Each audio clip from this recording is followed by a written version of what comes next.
cereal with yogurt after I had my dinner. So basically, I'm eating another extra sugary meal in the night. And for me, I find that that was really troubling. Let me mute this. So I've muted that. I hope it's not causing any interference. So let's continue. So that was the issue of taking yogurt in the night and cereal. So I still do these things, but never again in the night. My principle is once I've had dinner, brushed my teeth, kitchen is closed, kneel by mouth for 12 hours until the next day. So it doesn't matter what time I ate. Yeah, if I eat at 7 p.m., then I can eat my breakfast at 7 a.m. If I eat at 8:30 or 8 p.m. in the night, then it means my breakfast will be the next day at 8. So at least this allows my system to clear of the sugar that I ate in the evening to get out of the system. I'm able to use it before adding in some more. So that is the story of yogurt. So yogurt and cereal, I'm still taking them. I don't know, do you take these things? You know, for me, I believed they were healthy. So maybe you can tell us in the comments down, in the comment section down below. At what time did you take yogurt or cereal? How much did you take? And how do you feel after taking it? So the next other healthy food I believed in taking was ugali. So ugali, if you're not from East Africa, is a maize meal that you make. It's like a thick porridge. So you make it and mash it into a solid. When it's cooked, it's like a solid. So ugali or maize meal is a common food in East and Southern Africa. So depending on where you are watching from, it could be called sembe. It can also be called sima, posho, just like the same thing. And so I believed taking ugali was healthy because this is homemade food. After all, we are advised to eat real food, eat homemade food. So I would eat this white ugali, and I would even take the one that's not over processed. So I'd be taking the one that's from the posho mill, and I believe this was not over processed.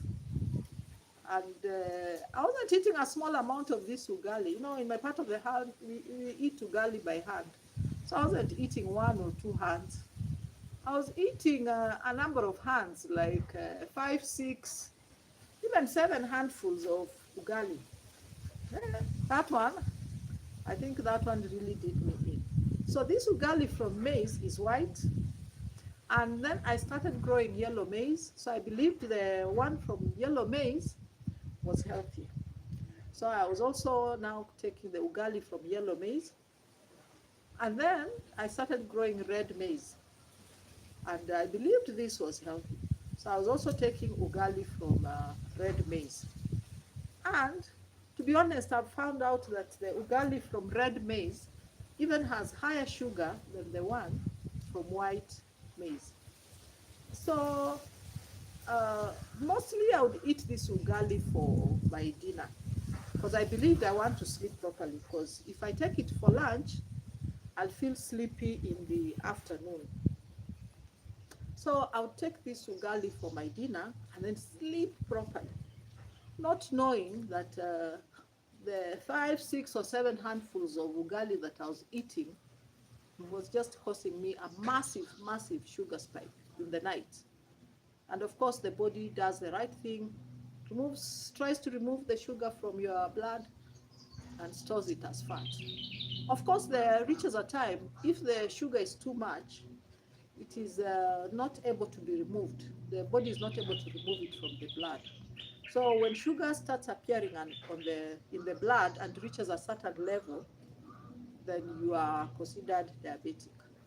So for example, a normal person should be having random sugar not exceeding 6.9, and the fasting sugar as close as possible to 5. So once you're waking up with a random sugar of 8, 9, 10, you're just surely diabetic. And it's because you've pushed in too much. It's just like somebody said what? Like if you have a bucket, if you keep pouring water in a bucket, it will reach a time it will overflow. So the same way, if you keep pouring food into your body or sugar into your body, when it reaches the limit from which your body cannot regulate, it will overflow. And it's because of this overflowing into the blood that you get what is called diabetes. So that was white ugali, brown ugali from brown, no, not brown ugali. There was white ugali from white maize, yellow ugali from yellow maize. I would also have the red ugali from the red maize. Is it that I never eat ugali again? Yes, I do eat ugali. One thing I never do is to eat ugali for my dinner or supper. Nowadays, I'll eat one or a maximum of 2 hands of ugali, and I will eat that ugali for my lunch. And if I eat like 3 hands of ugali for my lunch, it means I will not eat any carbohydrate for my dinner. So, like if I'm in a ceremony or if I went visiting, like, in the African culture, if you go visiting, especially in the rural communities, they'll serve you a big ugali. So if I eat like maybe 3 or so hands of that ugali, it means when I go home, I'll not eat any carbohydrates. Ah, those are beautiful birds. Okay. It means I'll not eat any carbohydrate for my dinner or supper. I will just eat vegetables and maybe sometimes some meat for the dinner and sleep. But if it was a lot of food like at ceremonies or events, that would be the end of ugali and carbohydrates, just vegetables and sleep. So that is the new Nancy versus the old Nancy. So that is what ugali did for me. And then at one time, I was also told that the brown ugali from millet or sorghum is actually healthier than the white ugali. So there I am again, the girl who is pursuing health, eating brown ugali. And indeed I did eat brown ugali. And I was eating a generous amount because I think in my head now I knew this one is safer. It is healthier, so I can eat more of it.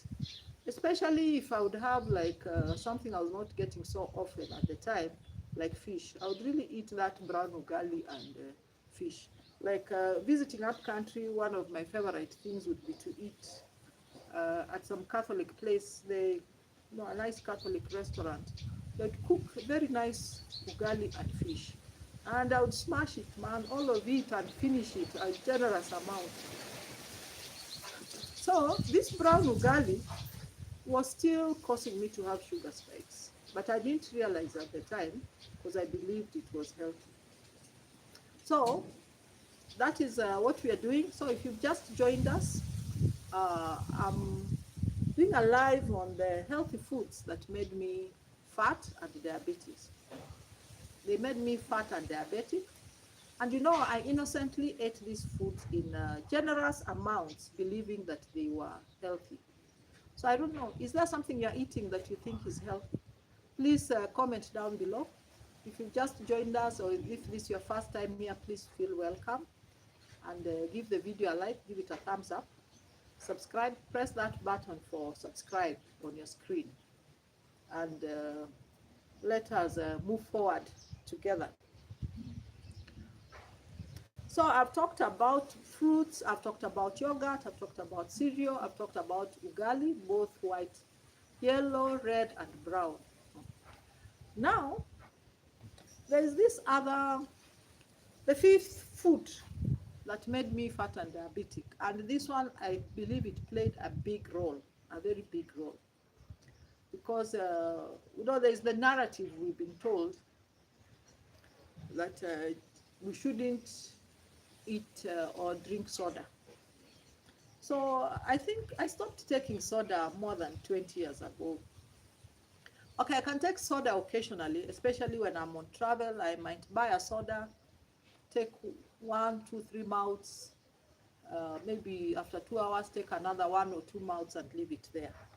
So I was never really a big soda girl, but I was the big consumer of juice because one, juice is natural.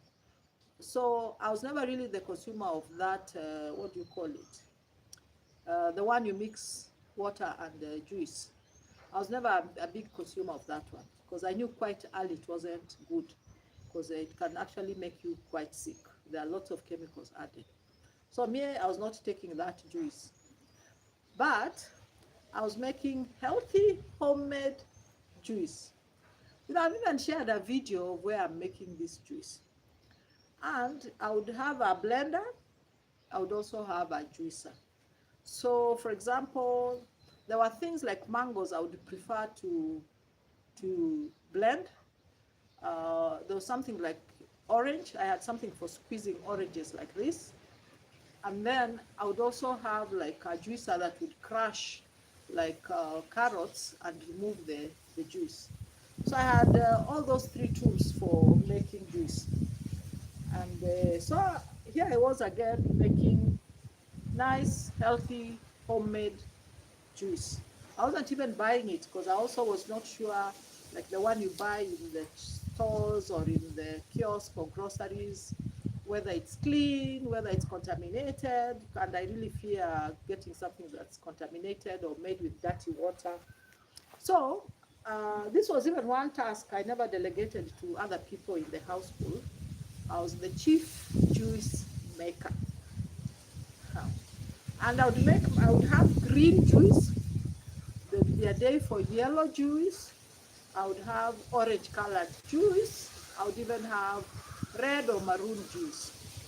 Like for example, I discovered that the green apples and celery would make a very nice green juice.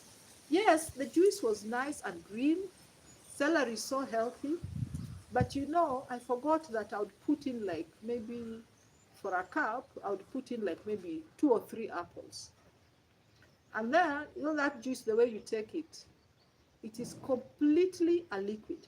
So the speed at which the sugar in that juice enters your bloodstream is another speed. And as soon as it gets to your bloodstream, it causes you to get a sugar spike. And of course, it's the sugar spike that will make the body produce a lot of insulin, which will store the fat on your body, not elsewhere. And the one it can't store will remain in the blood, making you diabetic. So nowadays, I still take apple, but I'll take maybe like a quarter an apple in a day. And normally it's like a sprinkle in my salad. But here I was taking like 2, 3 apples in a glass of juice plus celery, believing that it was healthy.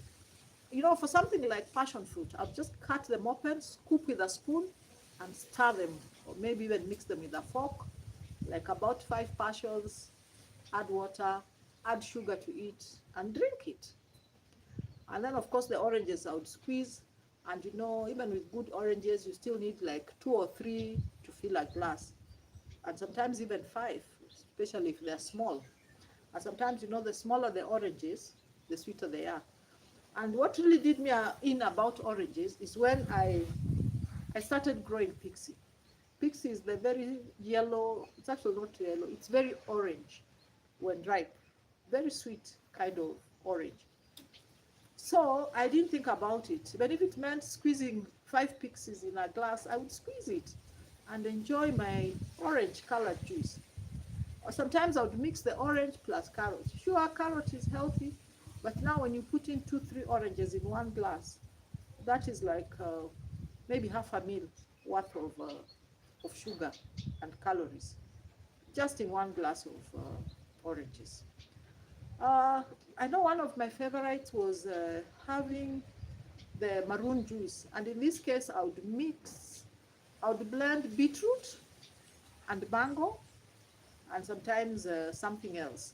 So basically, the base of this red or maroon juice was beetroot and mango. And this one, you know, the mango, I'll just blend it. So this one I was not squeezing anything. And this one I could drink it endlessly. Because also I was not making that one glass. I would make a whole jug and also fill bottles in the household and keep in the fridge. So there I am, 10 o'clock, because I don't like tea so much, I'm there sipping or drinking my juice. And sometimes I would have the different colors in the fridge of the juice. So I will pour in the glass maybe the heavy juice first. That would be the maroon one, the one that has mango and beetroot, then the mango itself, then yellow, then green at the top. So you have this glass with beautiful colors of juice. But truth be told, in some cases, juice is even worse than soda. Soda is what some people call pop in some parts of the world. So the amount of sugar in juice, in some cases, exceeds the amount of sugar in soda. Or some cases, it's as much as the juice in soda. So what I'm trying to say, in terms of sugar and making you fat, juice is as bad as soda. I know one of you watching there, you like juice and you really like sipping on it. And I know you make it even in 5 liter or so. But please just be knowing that that juice you like is actually as bad as soda. So one of the things I do in principle, I hardly ever take juice. I prefer to take the fruit itself. And normally I will take a small amount. Like I said, I take like quarter an apple in a day, uh, maybe half a banana or maximum one banana in a day. And if I'm taking that banana, it has to be in the morning so that I have the whole day to burn it off. I can take a small fruit or orange in the day. In principle, I try to finish taking my fruits by 4 p.m. So my small ration of fruit, take it before 4 p.m. The story of making juice in my household ended. And since I was the main juice maker, when I stopped making juice, other people stopped drinking juice. I hope I still have good audio. Yeah, my audio disappeared.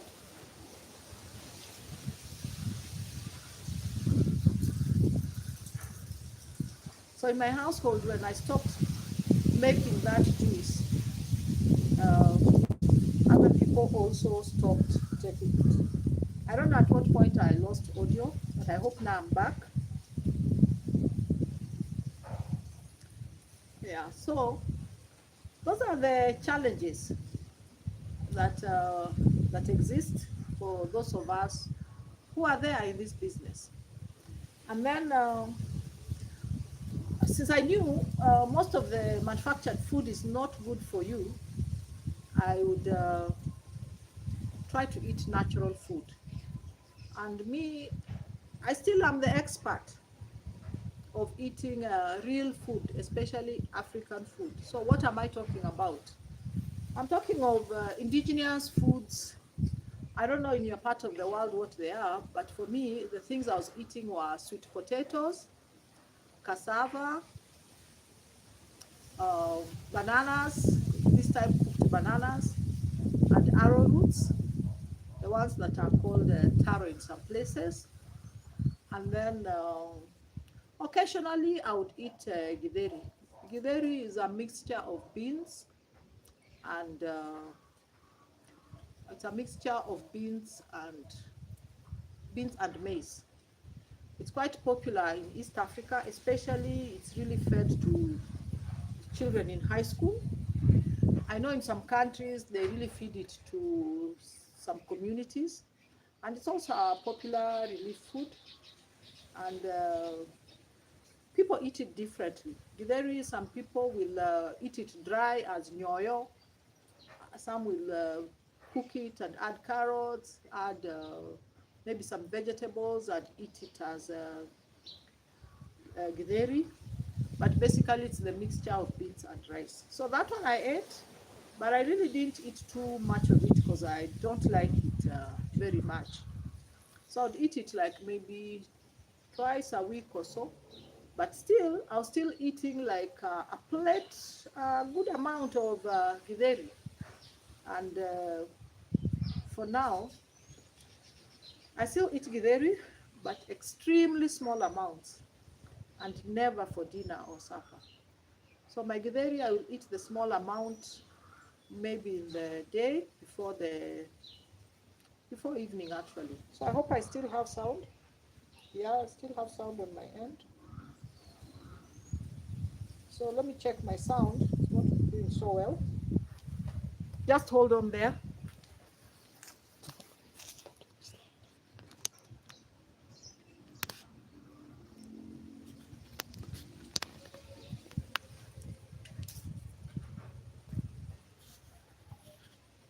So I'm just checking on the sound. Please stay there.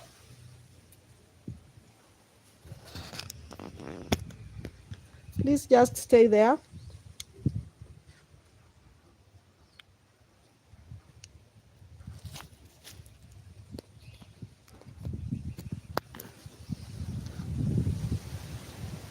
So just stay on. I'm checking on the sound.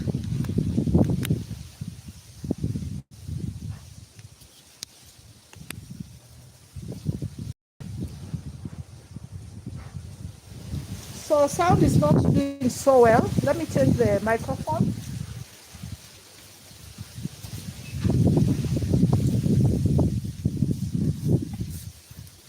So as I change the microphone, please bear with me. I don't know why the sound is not doing very well, but I'm here. We are talking about the indigenous foods. So one of my favorite indigenous foods is what is called arrowroot, or in some parts of the world is called taro. So I was very good at this one, and I would really cook it in generous amounts and eat it. And the thing I never realized was how much I was eating of these arrowroots. I don't know whether you can hear me better. Maybe just type on the chat. Okay, great. Great if you can hear me. I've now changed the microphone. Please, somebody else confirm you can hear me from where you are. I've seen one person saying they can. Good.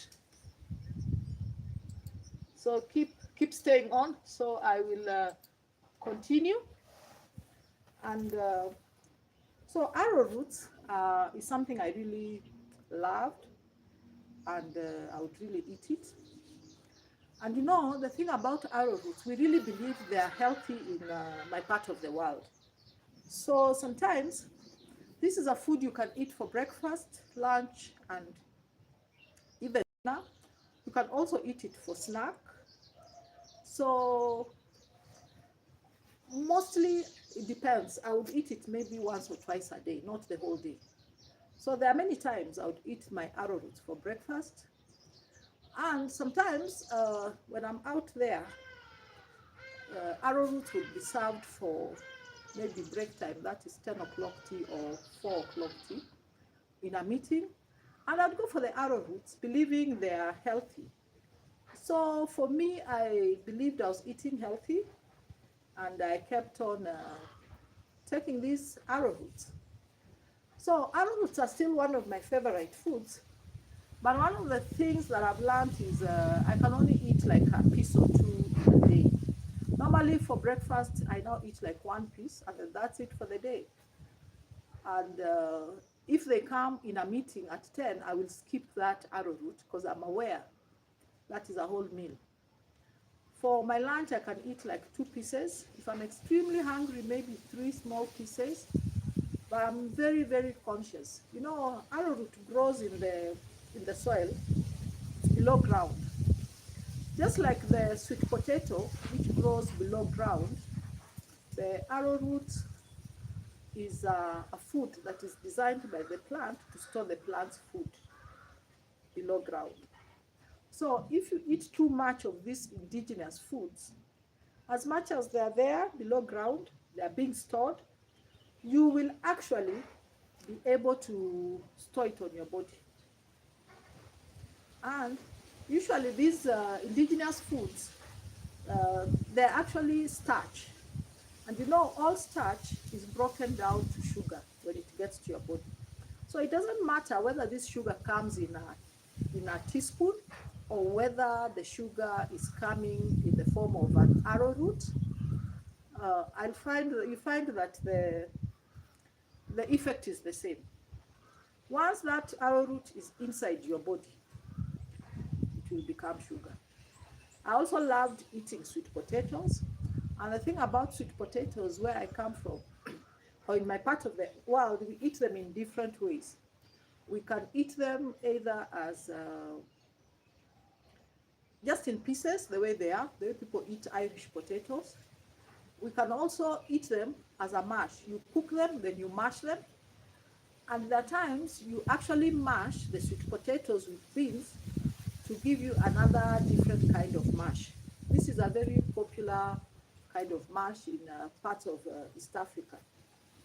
And this mash, especially when you mix the sweet potatoes and the beans, is extremely sweet. So you'll find that the mash will be one of the very tempting things to do. And me, I'm guilty of cooking large volumes of food. So I would make that mash made of sweet potatoes and beans. And unlike githeri, which I don't like so much, I really like that mash of potatoes and sweet potatoes and beans. And then this mash, it's also another thing. You can eat it for breakfast. You can eat it for break, lunch, again another break, and dinner if you want. So me, I mostly ate it for breakfast so that I don't feel hungry during the day. Yes, it is so healthy, but this is a very high sugar concentration. And the concentration of the sugar in the mash is so much. So nowadays, how do I know about these things I'm talking about? One of the practices that I have now is to habitually measure my blood sugar. For example, I have not, for example, for real, I have a blood sugar machine. So when I'm not very sure about a particular food, I will measure my blood sugar the next morning. So if I find something is giving me a spike consistently of sugar, I will remove it. So that sweet mash is one of the things I have removed from my diet. Not that I can never eat it. So if I come visiting, give me that sweet mash of sweet potatoes and beans. I'll eat a little. But habitually cooking it and habitually serving it, and for me I was serving a generous amount for breakfast, that one belongs to the old Nancy, not now. And then the indigenous food I found most addictive is cassava. Cassava is so sweet. And there are varieties of cassava when you cook it, it's white and it like separates. Actually, I later realized that variety of cassava is so high in sugar, and the reason it's so white and it looks like it separates, it actually looks like the starch we use in the laboratory. So basically what we are saying, it's a very, very high sugar concentration of starch. So cassava is one thing I've removed from my dinner. If I want to eat cassava, one or two small pieces in the morning, and that's the end of cassava. If I try eating even 2 pieces of cassava at night, I will wake up with a sugar spike of even 10 or something. No, sugar should be around 5, as close to 5 as possible in the morning. But cassava is the thing among the indigenous foods that gives me the highest sugar spike. So I have actually stopped eating cassava in terms of for a meal in the evening, but 1 or 2 pieces in the day I will do. So the habit of saying that instead of having bread for break, I will take cassava, that one ended. If I've had my piece in the morning, that is it for the day. And then bananas, green bananas. Generally, green bananas are healthier than ripe bananas because the sugar concentration is not yet so high. But still, how much you eat of this green banana matters. For me, I happen to love green bananas. So I'll cook them again in a generous amount. And it's one of the foods I could eat for breakfast, lunch, and dinner. And as much as the sugar is a bit less, when you're eating more volume, that sugar is still getting into your body.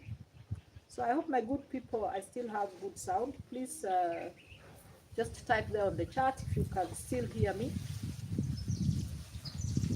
So banana is the thing that I would take, and it's pretty easy to, if you don't like it making your hands dirty, then it's easy to prepare, and it cooks quite fast. So that is the African indigenous food that, you take it when it's green. When it starts ripening, you let it ripen and it becomes fruit, and it's even sweeter. And I think bananas were part of my journey that made me fat. So I don't know what indigenous foods you eat. For me, those were the indigenous foods I was indulging in. And I really believed they were healthy because they are promoted as healthy. And sweet potato is not only eaten in this part of the world, it's eaten globally. It's really a popular health food. But I believe my undoing was the portion size. And I'll talk about portion size in a short while. The other thing, before I go to the other thing, please, if you are new here or you've just joined, please give the video a like. And if you have not subscribed, please subscribe to the channel. And please keep watching. There are many more videos on this channel about weight loss, nutrition. And personally, I have had the experience of eating badly, growing fat, getting diabetes, and then coming to my senses, eating healthily, losing the weight, and even beating diabetes and living to tell others about it. So the other thing that I used to eat, and I believe this contributed to making me fat, but this I didn't eat for too long. At one time, I began to realize that the breakfast cereals, the ones that look like scales, because they don't look like any food that we know or you can identify as food on the land. They come in all sorts of shapes and types. So I decided now I will be eating granola. Granola is definitely healthier. So granola is a mixture of seeds, nuts, and other cereals, sometimes even oats or other things. And I don't know whether they put honey on it or is it sugar or whether it's fructose. I don't know what they put on this granola because granola is extremely sweet. So me being the person I am, I would enjoy granola, and I would mix my granola with most of the time some yogurt because I really don't like tea. And it wasn't a small amount of yogurt. I would put in like half a glass or something of yogurt. That's like over 200 ml. And eat it. And then I think the biggest problem was that just like the other cereal, mostly I would eat this granola as a starter for my breakfast or an evening snack. The seeds and nuts are very healthy and we should eat of them. But the measure is a handful, just something small here. Not a bowl like me who was eating. And then I still eat breakfast. So the nice granola that is so healthy ended up being my undoing because here I eat this granola that, sure, it has the nuts, it has the seeds that are full of healthy components, full of healthy fats, full of healthy minerals. And then I come and add on breakfast. And maybe this breakfast is actually some African indigenous food because I believed they were healthier, the indigenous foods. So by the time I'm done with the breakfast, remember I woke up, I had juice, I had a bowl of fruit salad, or fruits. And then I have granola. And then now I have my African or traditional food. Could it be, maybe it was a potato or cassava? That is too much food. I don't even know what was happening to me, why I didn't realize the food was too much. So by the time I'm done with breakfast, maybe I've already smashed 100, not 100, 1,000 calories of food. And that's like just half a day's supply of calories. And it's just maybe 8 o'clock. So what does the new Nancy do? One, I stopped buying granola. But from time to time, I make homemade cereal. And my cereal has a measured amount, maybe 1 spoon of nuts, uh, 2 spoons of seeds, and 1 spoon of oats. And then I'll put in maybe 2 spoons of yogurt and put water. And once I eat that, that is breakfast. So there will not be other things like fruits or African foods to add on that homemade cereal or granola. So that is the difference between then and now. So by the time I'm done eating my homemade granola or cereal, I've actually maybe just consumed about 300 calories.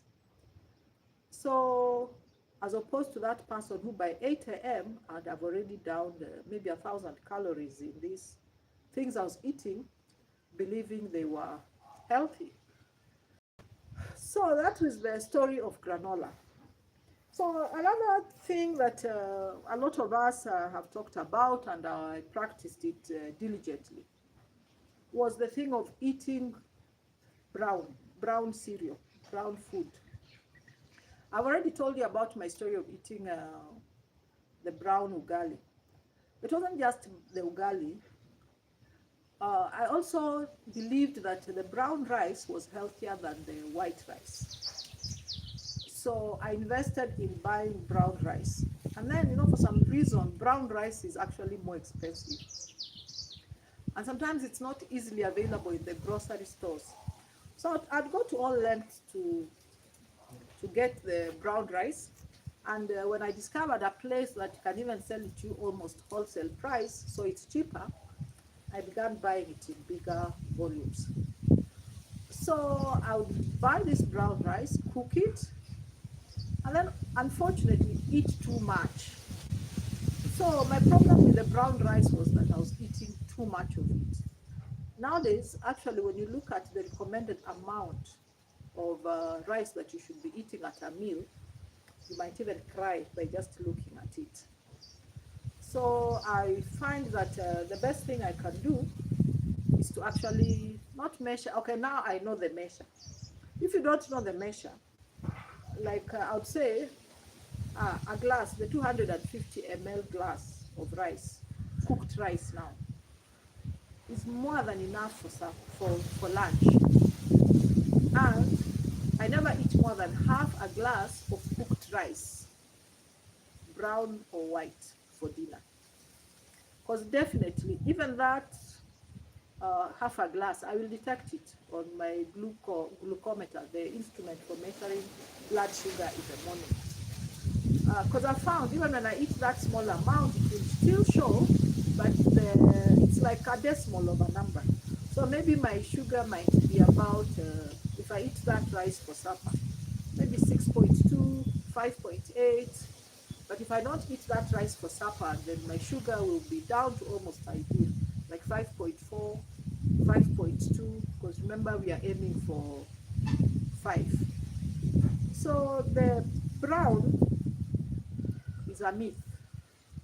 I don't know how many of you still believe in the myth of eating brown ugali, brown rice, brown bread. What I can tell you for sure, for as long as that brown cereal is from the seed of a plant, it is as bad as the white in terms of what it will do to your sugar level, and it can make you diabetic if you eat too much of it. So don't tell yourself that you've been told by the doctor to stop eating white rice. Now you can eat a whole bowl of, or a whole plate. Mountain is the name for it, of brown rice. No, you're not healthy. still get diabetes, you'll still have sugar spikes.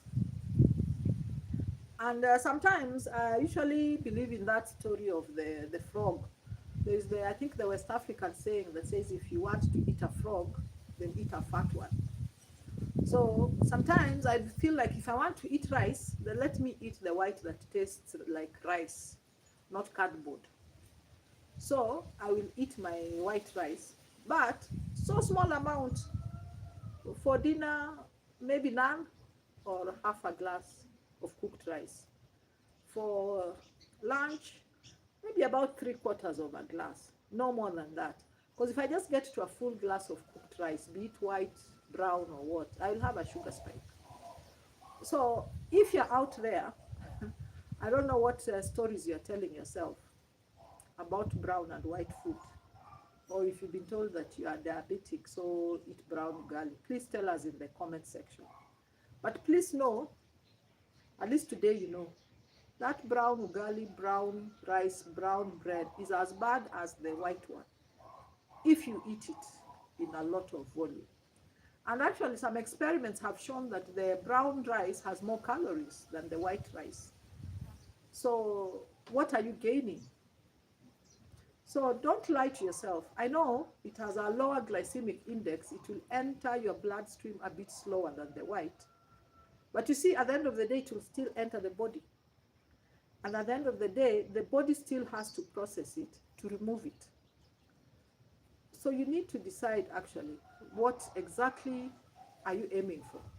If you're aiming to remove, to lose weight, to maybe control your blood sugar or to reverse diabetes, then one of the things I can tell you for free, those cereals are things you'll have to reduce to a minimum, very minimum in your diet. Actually, even better our African foods. But still, even if you go brown, very, very small amounts. So far, if you're enjoying this video, please give it a thumbs up. If you're new here, please subscribe to the channel. I'll continue to bring you many more gems to help you lose weight, and if you're diabetic, to even reverse your diabetes. So that was the story of brown and white rice. So I hope from today you're cured of that myth and you're not going to believe those stories again of brown and white. And then, you know, when I look at my list, it's like I've touched on almost all foods. So does it mean all our foods are evil? Or what does this mean for us? I think, one, we need to appreciate the modern food has been really bred. It has gone through a lot of breeding to increase the sugar amount in the food. You know, even the banana I talked about, if you look at the traditional banana or the original banana, it's small and it has even black seeds. And sometimes the seeds are like small stones. So you have to eat and remove the stones. So I'm sure by the time you get to banana number 2, you wouldn't feel like continuing to eat more bananas. Unlike our current banana, which is so rich, you want to eat and eat. I remember when I was growing up, the oranges available in my part of the world were green and bitter. But now the oranges are so sweet. Even myself, I really grow them. I'm sure you've seen me on the land. If you haven't watched my videos on farm, go and watch them. I grow them and I sell them, but I can tell you I don't indulge in oranges anymore. So the kind of food that is now available is actually so rich. And this food that is so rich is the one that's making us get fat. So if you are eating the indigenous version of these fruits, I believe we'd not be having this kind of issues. So it's not only the breeding and also the portion size. You know, most of us are not honest to ourselves. Because most times you hear somebody say, me, I don't even know why I have a lot of weight and I don't eat much. But when you look at them, when they don't think you are looking at them, they have a whole pile. How much starch should you be eating? You know, that is the key thing. The portion size of your starch is key in all these foods. So this is the maximum amount of starch. So if you're that person who eats ugali, never eat ugali that's bigger than this.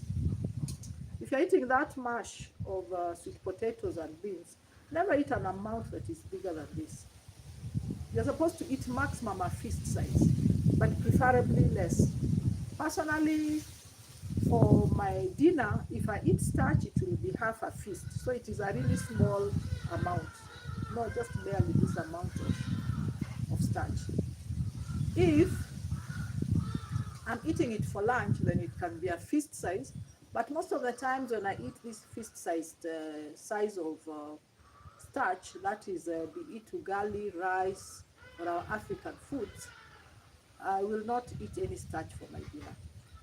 Because it is that starch, whether it's from an African food, whether it is from rice, whether it's from pasta, from wheat, that will make you fat.